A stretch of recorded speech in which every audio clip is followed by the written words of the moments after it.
Oke, video hari Minggu teman-teman. Saya akan coba jawab pertanyaan dari Talisi. Ya, ciri-ciri supply atau demand yang lemah, yang rawan untuk dijebol tuh kayak gimana? Oke, nah teman-teman bisa pantau dulu apa yang saya gambarkan di sini. Supply ini jebol semua ya, sempat menahan, ini jebol, ini sempat menahan tapi jebol juga. Oke, demand ini sempat menahan tapi akhirnya jebol. Demand ini menahan, jebol tapi demand ini jebol lagi teman-teman. Supply yang di bawah-bawah sini jebol, jebol, ya. Supply di atas atas sana jebol, ya teman-teman. Supply ini jebol, bablas, jebol, jebol, jebol lagi. Oke, nah kelihatan ya teman-teman. Jadi satu hal, supply demand yang lampau itu merawan jebol. Oke, supply demand yang lampau itu rawan jebol atau order block. Nah, ya, berbeda dengan kondisi market lagi trending. Trending, oke.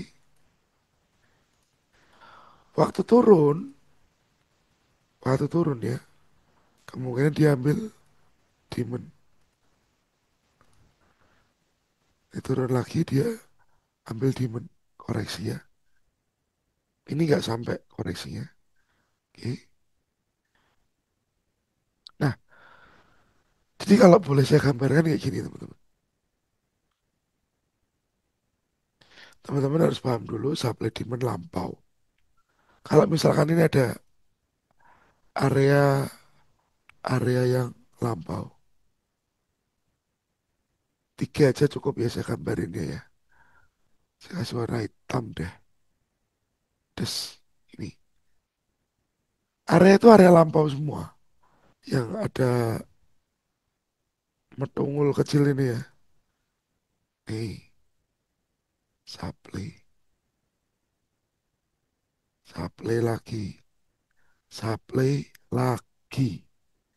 Oke teman-teman. Nah, area-area yang lampau ini teman-teman. Semisal harga yang sekarang itu sudah nggak lagi downtrend. Sudah jadi uptrend. Ini rawan jebol, rawan jebol. Video ini nanti akan saya bikin dari menjadi beberapa video ya. Yang pertama dulu ya teman-teman. Supply yang mana yang rawan jebol? Supply demand atau order block yang lampau.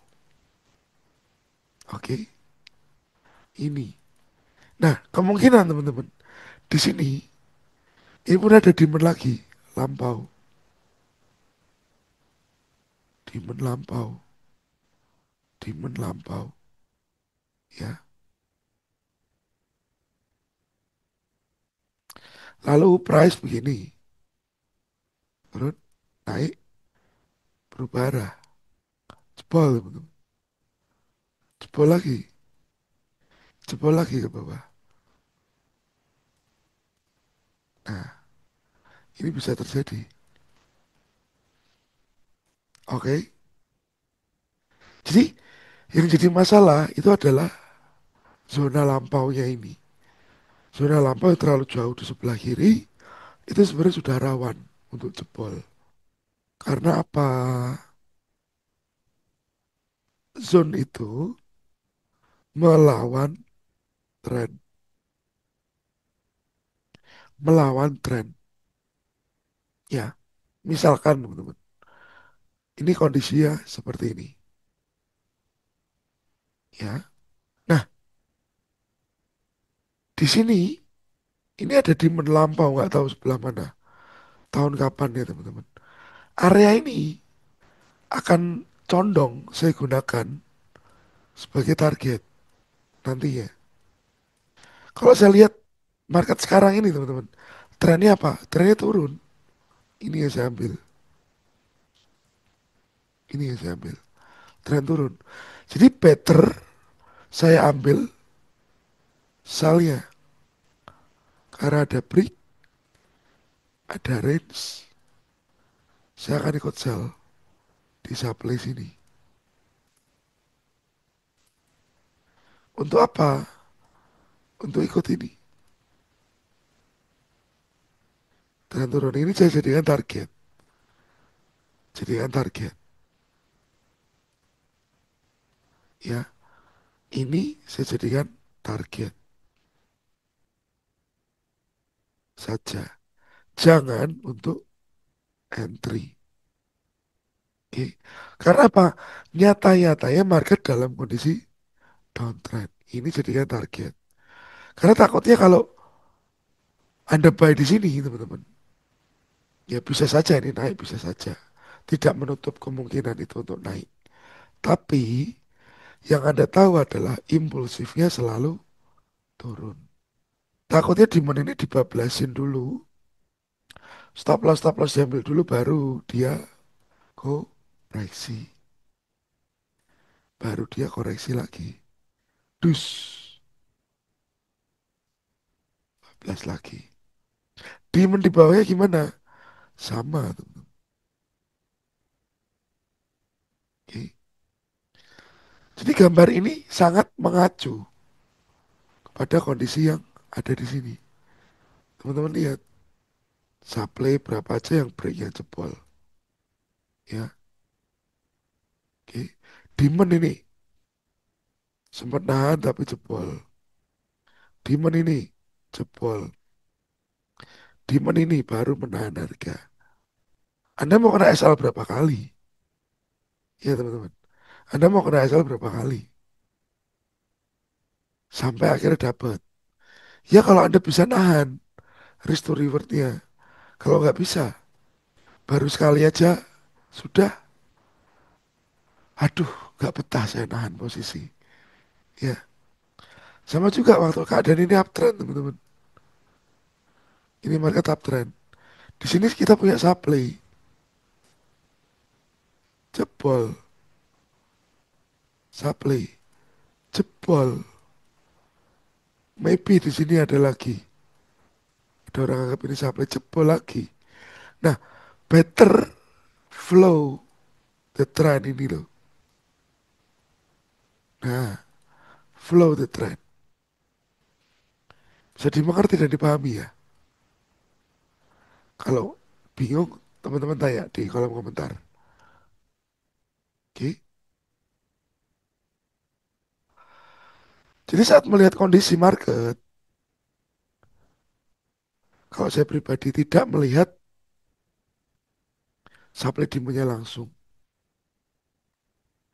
Jangan langsung ke supply demand, tapi tren dulu. Kenapa? Karena tren punya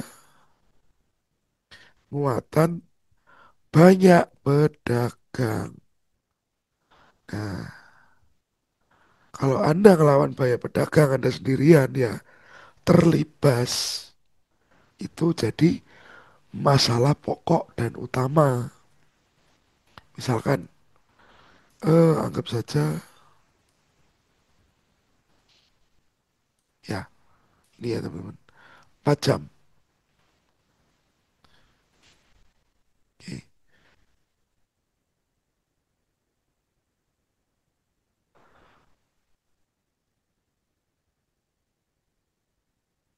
GBP CHF. Nah, dia selalu meninggalkan demand bawah, maybe demand lagi di bawah, demand lagi di bawah. Ya, jadi yang pertama sebenarnya itu saya nggak begitu melihat antara fresh atau tidak, tapi yang penting tren. Kalau terhadap demand yang paling dekat ini, saya masih bisa ambil tindakan di sana. Karena apa ini break? Ya, ini masih dalam trading range, eh, masih dalam range ya. Bisa saja dia sini untuk naik, oke, masih dalam uptrend. Tapi jika dia sudah broken ke bawah, ini baiknya dihindari. Takutnya dia broken, naik, Anda mau di sini baik untuk ambil koreksinya begini ya. Ternyata ini jebol dulu. Kenapa? Karena trennya sudah berubah. Ada break terhadap level ini. Ya, breaknya di mana? Di sini. Oke. Sama juga di kondisi ini ya satu. Ya teman-teman. Ini demand direspon. Karena apa? Awal mulanya ada break impulsif koreksi.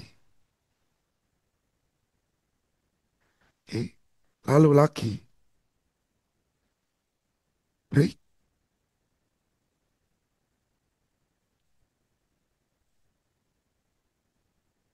impulsif koreksi. Ini masih merespon demand ya. Nah,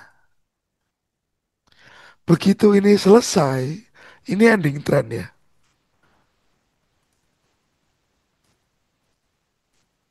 Break ini trennya berhenti. Oke, trennya berhenti. Anda boleh lihat di sini possible-nya ada demand lagi nih. Ini jebol teman-teman. Ini yang ini udah nggak fresh, jebol. Karena apa? Trennya sudah berubah saat dia datang ke zona tersebut. Ini GBPJF mungkin kurang membantu gambarannya. Saya cari yang lain misalkan Euro, Japanese Yen. Ya, nah, pakai 2 jam deh.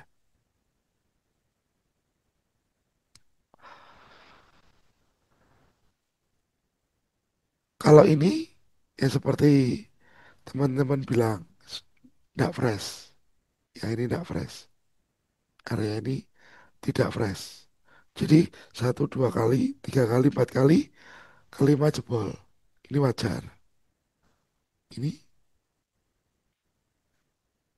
ya menahan harga. Oke, karena ternyata waktu price masuk ke level tersebut, dia tertolak dan ada potensial perubahan tren. Nah, ini break. Nah, berarti yang menjadi rawan yang mana, teman-teman? Yang menjadi rawan break ini nanti, di mana ini? Sorry ya, ini saya tanda supply.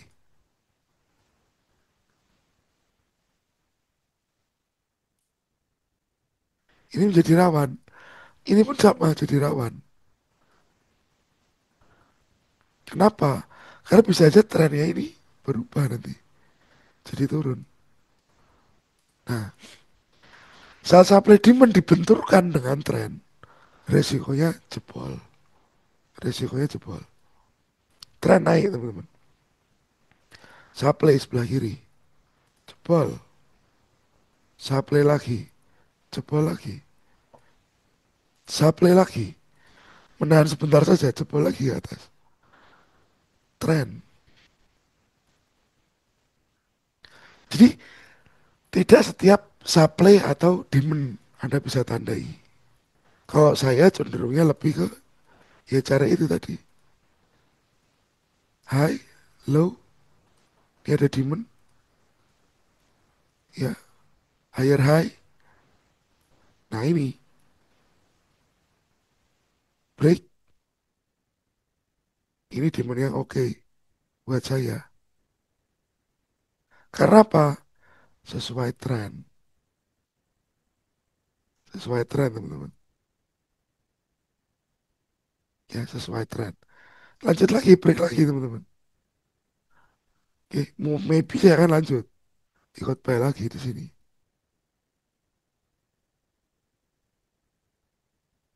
Nah, nah di sebelah kirinya itu potentially ada supply, supply, ya, supply yang di sebelah kiri mungkin yang ini memang nggak fresh, wayai jebol, waktunya jebol. Ini juga ada supply. Kenapa jebol? Ya karena trennya sudah naik saat dia masuk ke area tersebut, ya. Jadi buat saya pribadi bukan supply and demand-nya dulu, tapi saya lebih condong trennya dulu, teman-teman. Karena berkaca dari ini, market ini, ya, dari market yang ada. Karena ini sudah menjelaskan sih, supply-supply di sebelah kiri seperti apa, kondisinya, demand-demand sebelah kiri bagaimana, supply-supply bagaimana, ini kelihatan. Dan sebenarnya kalau kita lihat, follow trend bisa nggak sih? Bisa, ini tren.